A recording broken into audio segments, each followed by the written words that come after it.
So how's it going, everyone? We've got some special guests on today. It's some of the members of Morning Augment, which I don't know if we really stated that too many times into the podcast, Matt, but I'm part of the Morning Augment group band thing, and so is Matt.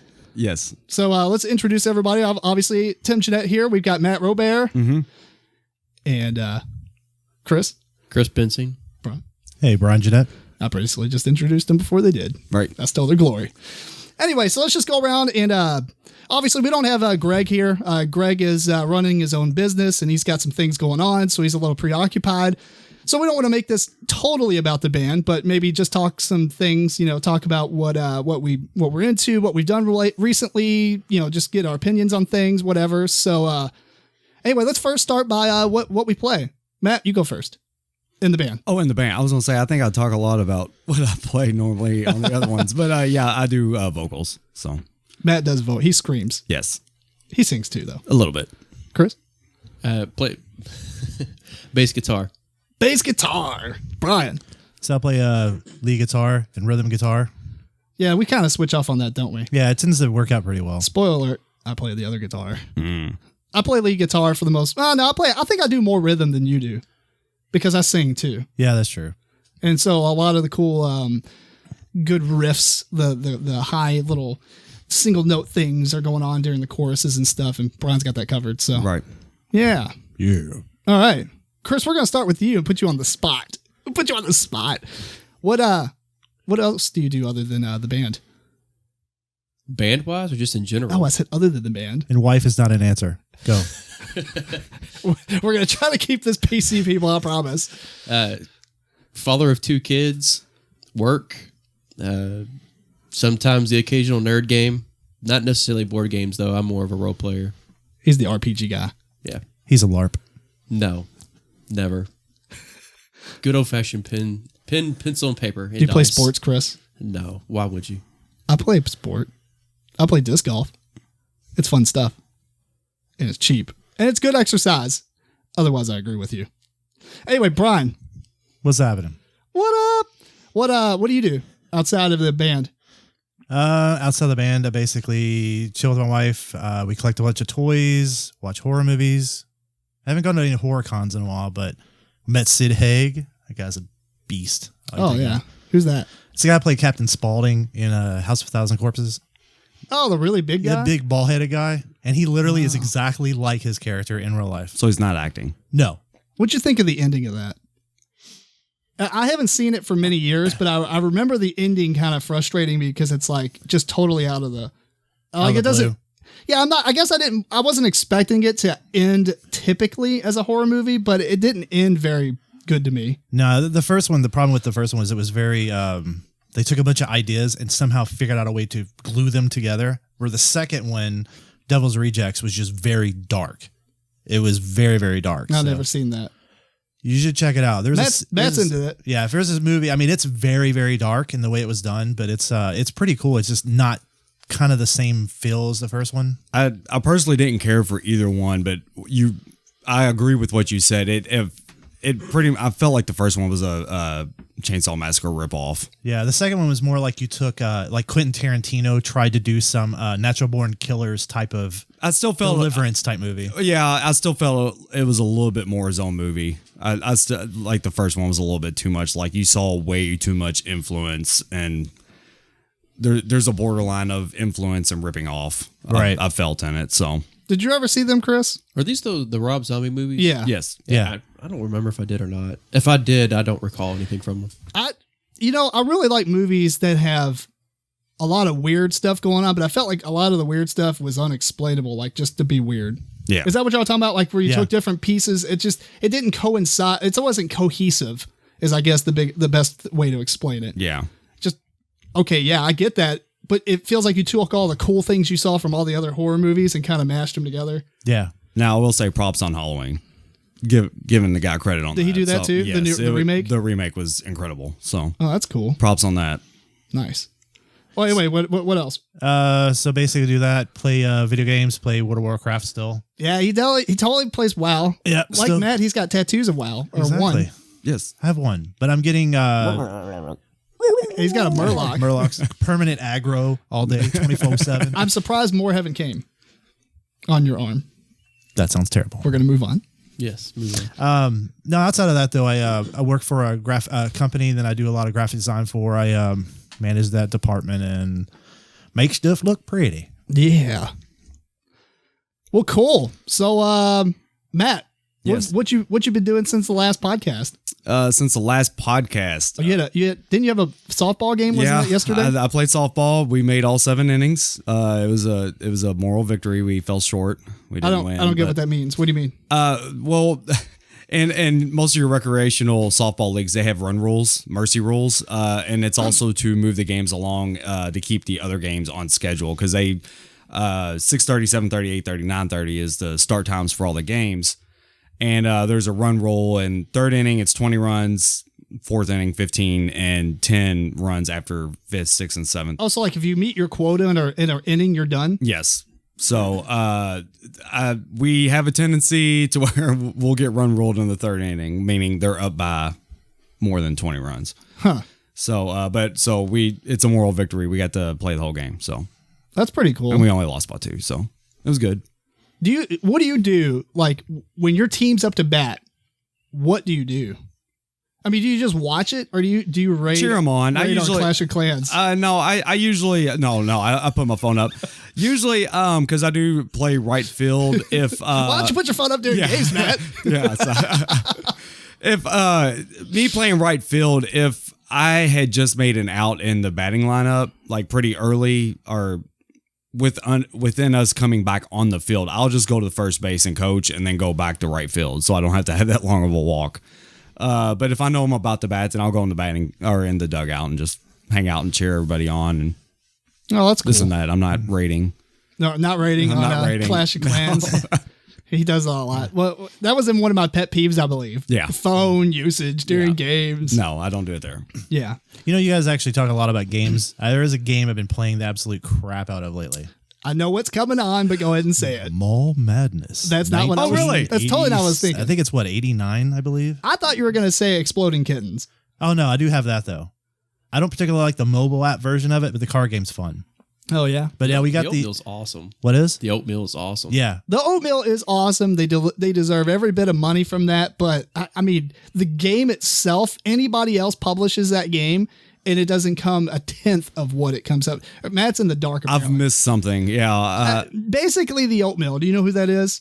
You had to have seen comics. www.theoatmeal.com. The oatmeal. This is It's really weird, stylized artwork. He has a very unique style. It's all his own. So when you see his stuff, it's like the weirdest stuff you can possibly think of.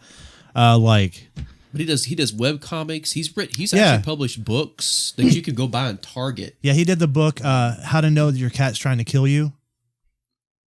And it's like this book that goes through all these different scenarios. It kind of explains that your cat is really trying to kill you in your sleep. I haven't seen it. I mean, maybe I would recognize the stuff because Facebook, there's random crap. I mean, posted all the time. Yeah, I'm sure I would see something. Look it up because it's like, I think the thing with him is the game itself is a very simplistic styled game, but his artwork is so ridiculous that it makes it funny. Just make sure you don't go visit the site unless you get about 4 hours of free time. Okay. Yeah, you do kill a lot of time. He has like thousands of little memes and comics, and you'll just get hooked. Okay. Well, I mean, what I was trying to say though is it made, I can't remember the number, it was like $10 million or something ridiculous. I'm gonna look this up while we're talking. If I remember, this is great podcast. I remember he actually did a Kickstarter, and I think it was it. He hit his goal in the first 10 minutes or something ridiculous. I need a louder keyboard. You know, so it sounds smarter. He's done he's actually done charity work too to raise money for a Tesla museum. Well, so 219,000 people backed this project and pledged $8.7 million On Kickstarter. on Kickstarter. Ridiculous. Yeah. Wow. That's crazy considering the fact that there's been extremely awesome games. I'm not saying this is trash, but it really is kind of like random. Brian, you've played it. Do you know how to explain it? Sort of. Generally, you don't have to tell all the rules or whatever. Well, this is the line you were trying to figure out. So on the first day, Exploding Kittens earned 1.3 million and grew to 35,000 backers. By day 3, the project was already over 80,000 backers and was over $3 million. That's crazy. But he deserves every bit of it because the website literally is amazing. I mean, all the content on there is really hilarious. It's really funny. It's whimsical style art, and it's very just random. It's basically, I guess, a not as harsh version of South Park, maybe. Is that seem? Well, it depends, because he actually brought out 2 different series. There's the uncensored version that I got, and then the regular version. Well, not Exploding Kitten. I'm talking about the Oatmeal in general. Oh, the Oatmeal in general. I mean, he goes all over the place. But basically, the whole concept of the game is it's kind of like you get a set of cards, you discard a card, and then the whole thing is you're trying not to get this Exploding Kitten card. You have other cards that can kind of stop it. If you don't have a way to prevent it, you basically blow up and die. But a lot of people are playing take that stuff where they're like, discard cards or do this and things like that. It's very munchkin-y, I guess. Yeah, then you can force, if you figure, all right, if I've got this card and this card, then I know that person probably has X card because there's only 7 left. Then you can throw a card to bait them into doing something else. So the strategy only comes down near the end. In the beginning, it's just RNG. Yeah, fair enough. So that's Exploding Kittens. Why were we talking about it? And he made $8 million off this? Yeah, $8 million. Okay. So, I mean, most of the podcast was for supporting the site, which is cool.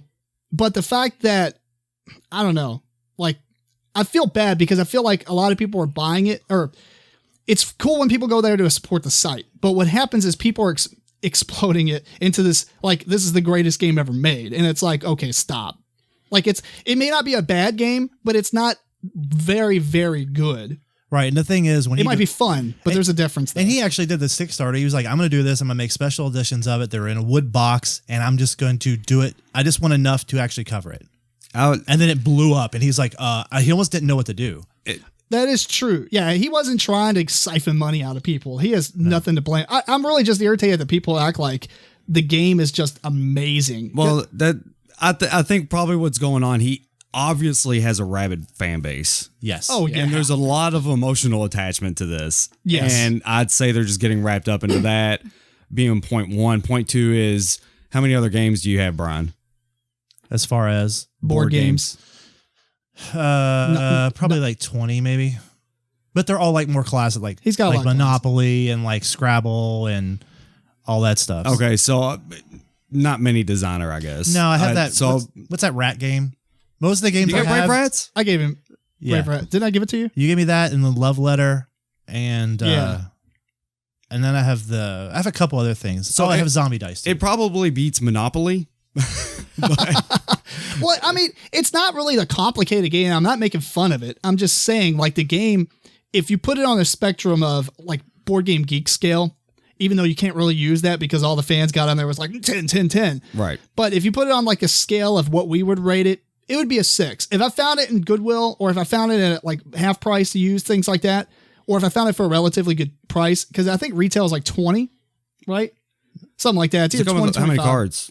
It's like curious. a deck. It's like kind of like an Uno deck kind of thing, right? Yeah, it's about like an Uno deck. It's a pretty thick stack of cards. Okay. And you can, I believe you can combine the uncensored one with the censored one, so you can have more cards and stuff. Anyway, I don't know why we're doing this, but we're going to go back to Mall Madness, Brian. There's a sale at the fashion boutique. This item costs $5 more. I always hate that. Dude, I'm like, and then it's like you do it and you're like, oh, this is fantastic. I'm right by the ATM. Meet a friend at the arcade. And you're like, oh, meet a friend at the pizza shop. You left your car lights on. It's like, oh my God, I'm going to kill this game. Yeah. So we actually started, because we played it so much, because my wife actually loved that game as a kid. So now we set up secondary rules. So the secondary rule is, normally it's like you have to get 6 of the locations. You have to buy the items. And then the bigger version is 6 plus the 4. So you have to get 10. I think there are 18 stores. I think it's 18 stores or 19. So what we do is, the new rule is we actually put pegs in all the stores, but we only give you $100 extra, and you have to buy 1 item from every single store. What's the original winning condition? Because I don't even remember playing this. So the way it works is, you basically have $200, 2 5s, 3 10s, 3 20s, 2 50s, and each one, there's like 2 levels of stores. I think there's like 18 stores, and basically the idea is the game will turn around and say, there's a sale at the fashion boutique. There is a clearance at this, and there's a sale at this. So it's 2 sales and 1 clearance. Each store has 3 price structures. So say you do the pet shop, it's like $200 for one item. It's $100 if it's on sale, and it's like $75 if it's clearance.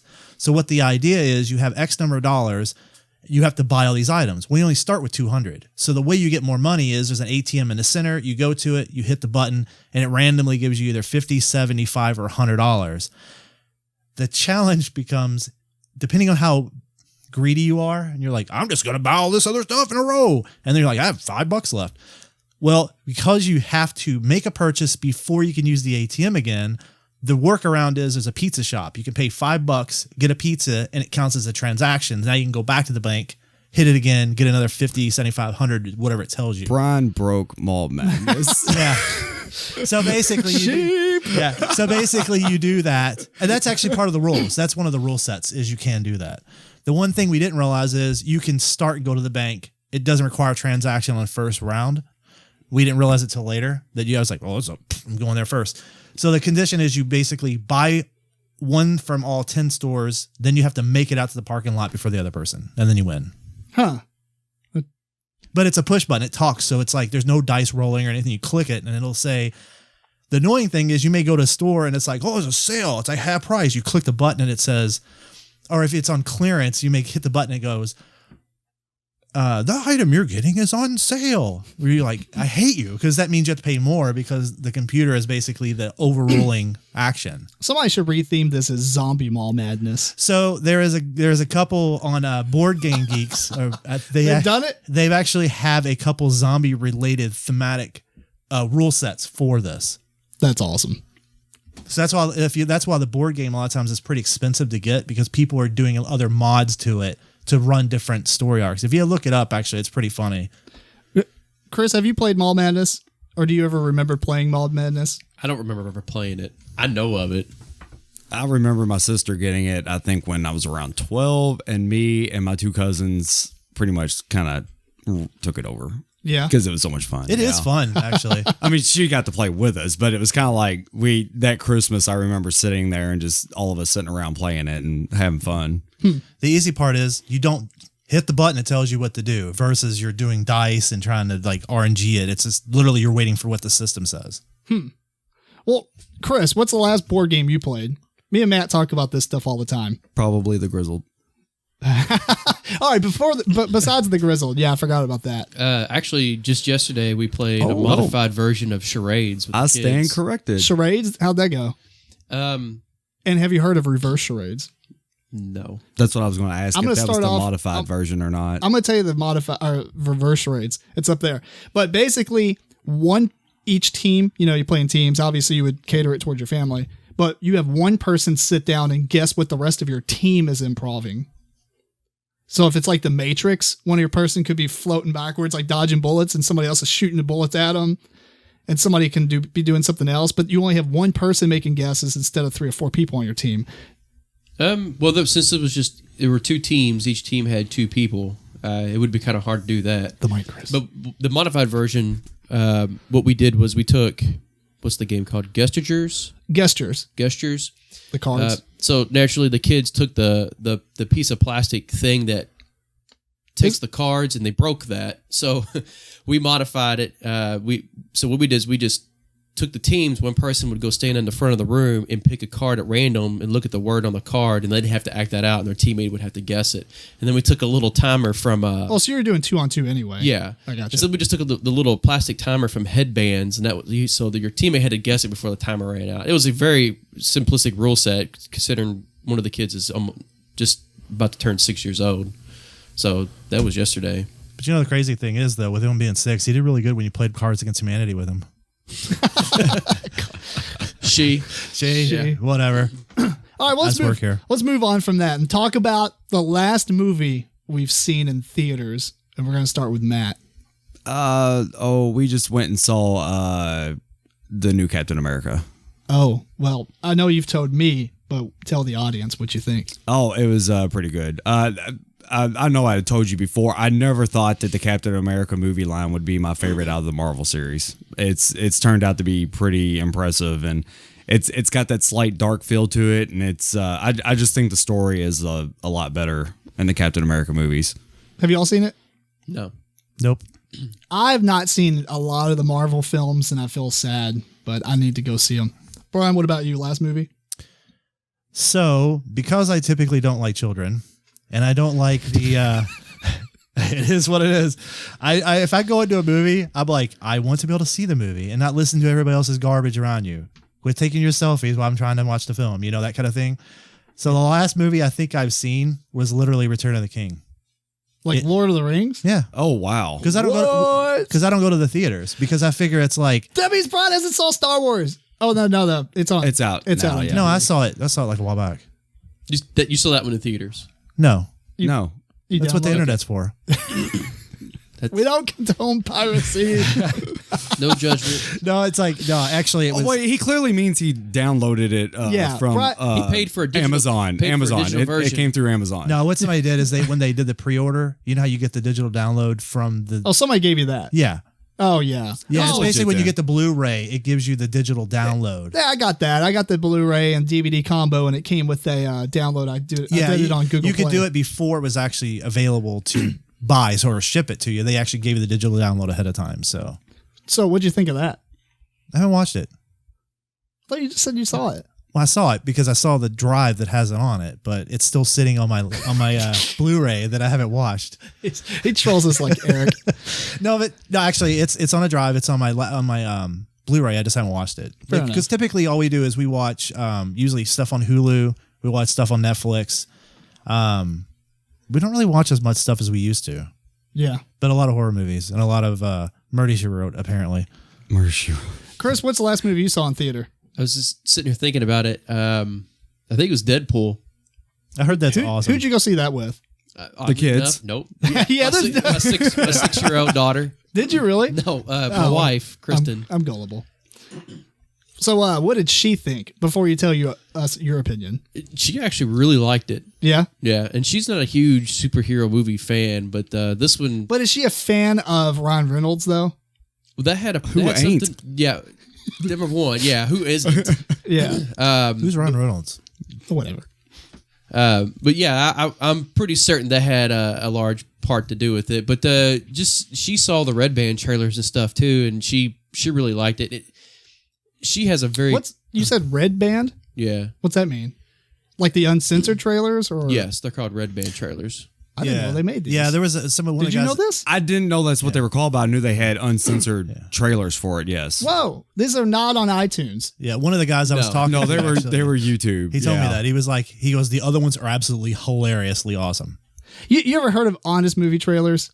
Fantastic. Yeah, site. absolutely. Ryan Reynolds came and did Yes. the one for Deadpool. Did he? He went on as Deadpool and did the one for Deadpool. It's pretty Oh, hilarious. that's It pretty is- boss. It is. Yes, it's hilarious. And it's not just his voice. I mean, they filmed it for it too. Oh, that's fantastic. Yeah, check that out. Speaking of movies, real fast, what is everybody's thought about the new Ghostbusters coming out? Well, Other than I don't know the name of the actors in this. There's that's because there's no actors in it. They're all actresses. yeah, what's Kristen Wiig. Kristen Wiig is the only one. McCarthy. And there's another blonde haired Go to IMDb. Look at the reviews. actress. I can't remember her If name. you know Wig, you know McCarthy. I don't like McCarthy. She's like the one thing that Oh no, go to Google. is Wait, no, wait, what? Go to YouTube. Look at the trailer and look at how many dislikes it has. I'd heard that the dislikes does it surpassed really? the I like. want to see. roof? I want to see if it's through a million Well, hey, yet. hang on. We got Melissa McCarthy, Nope. Kristen Wiig with Yep. 2 eyes apparently. Yes. Kate McKinnon, and there's not enough room for the next one. So sorry. That's because the movie's gonna be garbage. Here's what I'll say. Hold on. Here's what I'll say. It's fine if you want to reboot the film. Okay, that's fine if that's what you want to do. But they're making it in the same universe as the other ones. And so the characters, like they're having cameos from like Dan Aykroyd and the other cast, Bill Murray. but they are not the original Ghostbusters. No. They're just cameos playing different roles. Like there just be some dude on a street Or whatever, like checking you into a hotel kind of thing. Right. So like, it's fine if you like, I'm not upset about the all female cast, although I feel like if you're going to make it in the same world, at least acknowledge the old cast and what they were. If you want to reboot this as a female cast, that's fine, but make it its own thing. All Like, right. don't make it like, I don't know. And I feel like, what was the line you said that one of the actresses, was it you that were saying like they were arguing over who had the most funny lines? And like, that wasn't me. somebody was telling me that they were arguing over who had the most, oh, you know what? I think I was listening to a podcast actually. They were arguing over who had the most funniest or who had the more lines that were comedy. And like Melissa McCarthy was really upset or something, or somebody was upset because she didn't have as many lines, or maybe she was just totally done with it. Like there was a bunch of turmoil apparently during the filming. I will say this. I know that the first movie had, pretty much 4 comedians playing the original 4, but the movie wasn't quite a comedy. And that was a nice... I told you, it's ringing away. So listen to these numbers. It's absolutely hilarious. Sorry, Matt. 246,622 likes or thumbs up. 857,325 down. It's got 4 times as much. That is insane. That is insane. It's got 33 million views too. Yeah, if you just read through some of the comments, I haven't even watched the trailer, so I don't know. The Marshmallow Man's back. We can't read that out loud. yeah, they're fantastic. Here's my issue with it: the direction they took with the film. The original film was done serious, Right, that's what I was saying. and the comedy was With comic relief. With comic relief, but it wasn't intentionally trying to be. It wasn't so self-aware that it was funny. Yes. Where they're trying to force the comedy Yes. to be funny, so that in the end it becomes like a joke because you're doing this intentionally to get a reaction. Yeah. Versus it's being more subtle in the way the approach is, and the approaches are delivered in serious manners. It's like such a joke that you lose your immersion into that world, into that movie. It just makes me angry. Yeah. Like literally, I hope no one goes, it bombs, and the director gets Do you a hope lot of it's frog. Superman versus Batman 2? This movie, I think the problem is because it's such a lot of fans, even myself, are very passionate about the Ghostbusters franchise. To come in and basically poo all over it, which is basically what the director did. And on top of that, if you go through and look online, anybody can do this, look at the reaction the director's had to the people that have said negative comments to it and his backlash flack that he's giving people for giving it crap reviews is like totally the wrong approach. Is it like a kid's temper tantrum kind of approach? Yeah. Did Zack Snyder do this? I have just no idea taking a who jab. directed it. This person just said, this trailer stopped me from buying a PS4. Why? I don't know. YouTube comments. I mean, you never know what you're going to get. You can make an Yeah. entire podcast just out of reading the comments. Yeah. Well, let's skip this. This is ridiculous, though, the fact that it has literally 4 times as many dislikes. Right. I mean, that's unheard of for the most part. Yeah. I get like people, like I bet Superman versus Batman doesn't even have that many. I haven't seen that one yet. Great, we're going to hear the keyboard. Yeah. Tap, tap, tap, tap, I tap. should borrow my mechanical keyboard. Well, I feel like I should get a softer keyboard because I look stuff up on this podcast while we're doing it live, like while we record it. But I just want to see her make a bunch of noise so it makes me sound smart. Somebody's phone is not on silence. Good job, Brian. Banished. Oh. Anyway, we're going to move on from this. Screw this. So, anyway, wait, I'm going to talk about the last movie I saw. What did you see? Oh, full circle there. Star Wars. Nice. So it's been a bit. I kind of want to see Deadpool, but then it came out on Blu-ray like immediately. So it was 3 months. Yeah, something like that. 3 months. That's crazy. I mean, eventually, but not because it did poorly. I was going to say normally they bring it out quicker because it did bad, but that can't be the case on this. No, it was one of the highest grossing R-rated movies of all times, or something like that. Yeah, it's breaking ridiculous records. Right. Have you? Yeah. I haven't seen it, but I've heard enough about it where everybody, even I talked to I hope you haven't seen it because then you would be lying about Lord of the King or Lord. Star Wars. I haven't been to the theater literally in like at least 8 years. The thing is, like, I feel like I get as much entertainment at home, and like you, I don't like to sit in a theater and listen to all these other people check their phone or, sit there. It's really the light that bothers me the most, because the people in front of you are holding their phone up in the air, texting, and like, it's just 30,000, Kelvin. I don't know. Plus the other problem is that you go in there, and I feel like if I have to go to the snack bar, I have to go and take out a loan to buy a bag of popcorn. I know it's worse than Six Flags. Yeah. I don't have these problems. What do you? I don't know. Do you smuggle food in? Well, we do that, but it's I've never had the problem with the phone or kids, or I mean, I've usually got my kids with them. I try and get them to be quiet, but what if you go see something like Finding Dory? Well, I mean, Dora? you're going to expect that's when you walk in knowing that there's going to be kids there. There's going to be talking and crunching and noises and whines and like, for instance, when we saw Iron Man in theaters, right? People are just making quips left and right. Like everybody wants their 5 seconds of fame with saying something funny. Now, somebody did end up saying something funny, and it was hilarious because, like, what was it? Black Widow, she's in it. Yeah. Yeah. The Iron Man 2, is that right? Oh, yeah, I think so. So she had that scene where she basically beat up everybody. Right. And he's like, that's my woman or something. No. I don't know. It was really funny, but I didn't do him justice. Yeah, I think my thing with this theaters is like when I watch a movie, I like to have the immersion in the film and not have secondary distractions. Like when we do it, phones go off, they go off to the side, we watch the movie so we can get the full experience and then we're done. Yeah. I don't know. I think. But we don't have kids either, so we're not used to secondary distractions being the norm. So for us, it's like it's a little different because once I would do it, then I'd be more accustomed to it and I could work around it. But really, since I don't have that environment, it's like it's just her and I. We sit and watch it, done. Because we know there are no other distractions because we can control that. Yeah, fair enough. Well, let's move on to something different. Chris, what's the last video game or what video game you've been playing recently? Age of Empires 2. The Gold Edition HD remake for Steam? Yep. Yeah, plus the expansion. I don't remember the name of the expansion. What's your faction of choice? Nation of choice? Byzantines?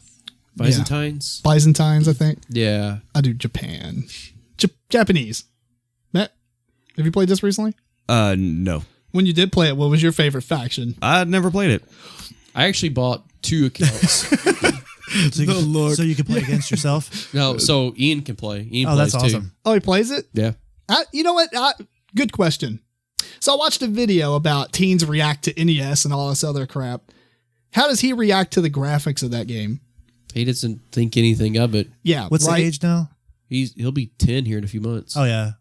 Well, because I watched a video, and we'll come back to everybody else's game in a minute, but I watched a video and I complained about this on Facebook, but it was like teens react to the NES. Is this the one where they were also doing with the Atari and they couldn't figure out how to put the cartridge in it? Oh, maybe it was the Atari, but they have an NES one. They have one for all the old systems. Okay. But they act like they're idiots. It's like they lose all basic common sense of how technology works. Have you never stuck something into another slot and hit start? Like, it's not that hard. Whatever. It's not that hard. Like if I went back and found any sort of technology from 15, 20 years ago that I never seen, like if you hand somebody an 8-track, I don't care who you are, it makes sense. Well, there's 2 things and there's a big slot that I can put it in. Right. Giggity. So I mean, the thing is, like, somebody commented on my video or my video. Somebody commented on my post and was saying it's much funnier to watch The Elders. That makes sense because they don't want to learn anything anyway. Right. They're like, oh. Yeah, when I watched the videos, I was like, did they pick the dumbest kids ever? Yeah. And had them do it? Because honestly, yeah, I would just chalk those up as this junk. looks so terrible. Oh, like phone games do not look like this today. Yeah. Though then again, with kids playing Minecraft, it's like, oh, it looks like Minecraft. It's all pixelated. That's nice. Yeah, but they still will say that's garbage when they'll say Minecraft looks good. Yeah, it's hilarious. If they're idiots. Yeah, I don't know. We've pulled out some old systems before with my kids, and I've never heard anything about, graphics looking bad or anything like that. Yeah. So Ian played the heck out of the original Zelda.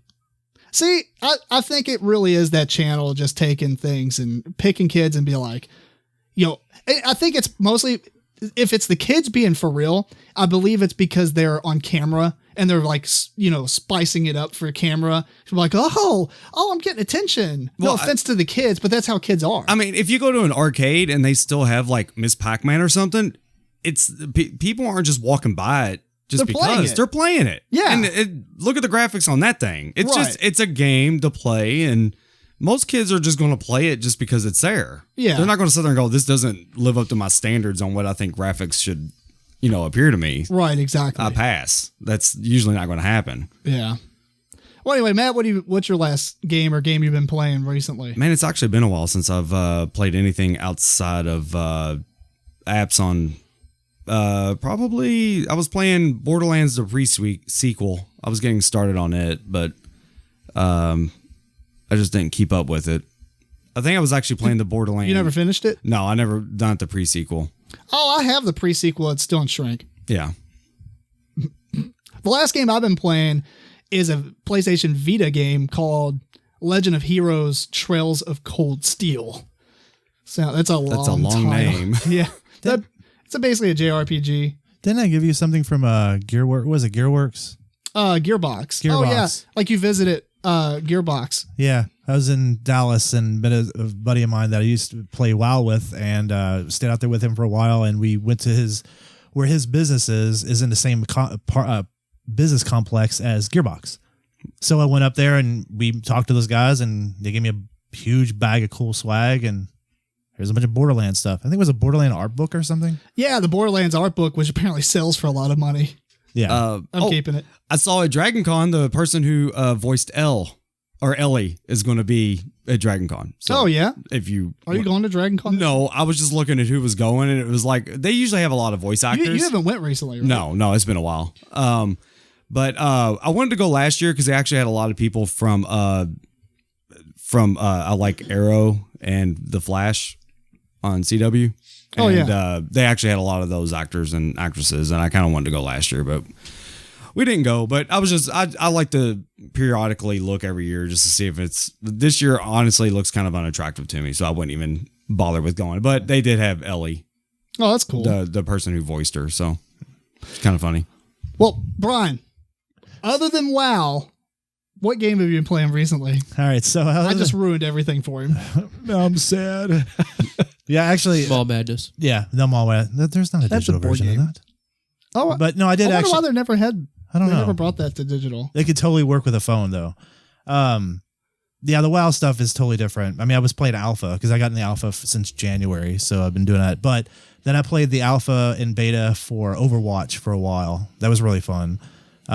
We actually been playing an old school game, Sims 2, out of all things. Oh yeah. So EA. You've been telling me about that. So EA used to have this thing where they did it like 2 years ago. If you had purchased Sims, because they no longer supporting that platform, Sims 2, if you called EA and said, "Here's my serial number for a valid copy of Sims 2," they would give you to your Origin account every Sim expansion as one big thing called the Ultimate Collection. It's like every single expansion they've did, all the packs and all the stuff. Wow. So, but it was only for a short window. Well, upon looking it up, you can still do it. So I talked to EA like a week ago, and I was like, "Hey, I don't know what to do. I missed this out." And then it took like a while, but they finally got added in my account after I gave them the serial, and they were like, "Well, there we go." So then we've been reminiscing at 600 by 800 resolution Sims 2, son. Like, it's so old that you have to disable the shadows because it won't work on I have a 780 Ti and it won't even work with the shadows. It's too crazy. It's so old that it makes it a block. So you have to disable the shadows for it to actually function. It's absolutely hilarious. When I was leaving to come here, my son was actually playing Sims on Xbox. Really? Some kind of animals or pets. Pets? Yeah. I think it's called Sims Pets or something. Yeah, Sims Pets. So basically what you can do, you can have a cat and it'll say one of the things is destroy furniture. It goes over there and goes, destroys a whole section of the furniture. And there's another thing you can go play dead. And you go bang. And it goes meh and meh. And it falls upside down and dies. And then it flips back over and it goes wag, wag, wag. But Mel plays it. My wife plays it more so than I do. But her purpose is to see how many Sims she can murder and create a murder capital. This sounds very deep rooted. Yeah. So there's a lot of other issues going on. If I'm not here next week, there is a reason. So, but basically, she creates this what is it? H.H. Holmes style murder like house, and has all these different ways that you can get around the system to basically kill off the Sims that you really shouldn't be able to, and then creates graves and all this like story arcs and all this stuff. But it's pretty funny. And there's online there's so many people that have like blog posts where they've story arced their whole situation they've dealt with. Like they make it a story, like almost Yeah. like a novelization of their adventures through Sims 2. Yeah, it's almost like they take the screen captures of it. They get different sections. And they make this whole story arc of this entirely crazy thing that happens. And some of the stuff literally happens, and you were like, that was not supposed to happen. Like, so there was an IKEA pack, had all this furniture. I came in there. Wow, that's actually pretty cool. Yeah, so you go in, it's all this IKEA furniture, and Mel had gotten up, went to go grab something, came back, and I heard her in another room go, "What the hell?" And I'm like, "What?" I came in there. The bed was a pile of rubble. So at some point in the last, like burned down? no, like it fell apart. Oh. Like, you know how IKEA comes in like 800 pieces when you put something together? Apparently the Sim had jumped on it or something, and it just disintegrated into like a million pieces all over the floor. And we have not been able to replicate what happened. So we have no idea what that was. That's awesome. All right, well, let's move on to one last thing before we go. Top 3 bands. Matt and I have discussed this on episode 1 of the MeepleCore podcast, but think about it for a second. We're going to do your top 3 bands. We're going to start with number 3. Chris, you ready? Can you even... Brian, what's your number 3? And it doesn't sound like a veil. What's your... Inside jokes. What's your number 3? Number I 3... hope your wife murders you when you sleep. What was that? Nothing. Go ahead. Yeah, I probably will. I'll work... then she'll sell me for $10. Because if you make a shed, you can now do a code and put a person in a shed, and then the system goes, "Oh, that's an object. Would you like to sell this for $10?" Yes. Nice. So anyway, Band number 3. band number 3. It doesn't have to be definitive. I mean, whatever you think of right now. I mean, I probably much... Yeah, I would probably say like August Burns Red. As your number 3? Mm-hmm. It's within the top 3. Like my problem is like I listen to a CD. We'll do your top 3. Yeah, they don't have to number them. in Yeah, no yeah. particular order. I can give you my top 3 in no order. Do it. Yeah. All right, go ahead. Chris, you tell us top 3. Kill Switch, As I Lay Dying, and Parkway Drive. Cool. Kill Switch, Engage. If Yeah, okay. Kill Switch, Engage. If you had to pick one as your top band, though, do you know that? It would have to be Kill Switch, Engage, because that's what stays. I can't say stays in my CD player because I don't buy CDs anymore, but Is it the kind of thing you always go to when you get bored of the current thing you have? I would phrase it as it stays. It's what I play 9 times out of 10. Fair All right, enough. So with that, is it the new singer or the prior? Both. Okay. I like both. Yeah. Sometimes I can't tell the difference. Am I wrong in saying the new singer was It's the old prior? singer. The Yeah. new singer. The new The singer original- is the yeah. original singer. Right. Yeah. All right, Brian, what's your other 2? August Burns Red's one of them. So pretty much lately I've just listened to the August Burns Red, Memphis Mayfire, and the last band kind of switches around, but I think right now I'm listening to oh my God, what am I listening to? Not Asking Alexandria. Yeah, that too. That's Well, on there. but would you consider that one of the top 3, though? I mean, you like this new album, but Well, the thing with me is like I'll listen to something and you're wearing and the then shirt and everything. I just like it because it looked crazy. But no, like with me, I'll listen to something like it goes in the CD player and it stays in there for a while, or I'm just going on YouTube and doing streaming of songs or whatever. So I'll switch around like even today, I was showing you that other band and I'll listen to them and I'll just kind of just loop around. So Matt, we already went over our top 3, but what are you currently listening to the most? Other than the 80s channel on the Oh, radio. wow. Honestly, haven't listened to a whole lot here lately. Is it mostly because you've been listening to podcasts? I've been listening to a lot of podcasts. Band-wise, what was probably the last thing I listened to? Probably Chunk No Captain Chunk.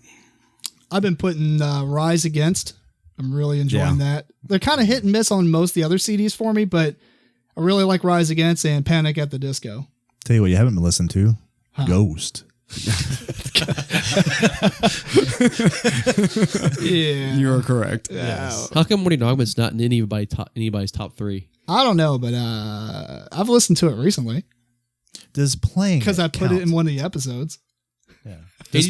Does playing it count though? I guess. Because you're kind of listening to it while you play it, so that Well- might actually be a factor. For those people that never heard, Morty Augment's our band, obviously. which we stated at the beginning, but our CD is on iTunes. It's Morning Augment, like morning, MORNING AUGMENT. Good job. Yay.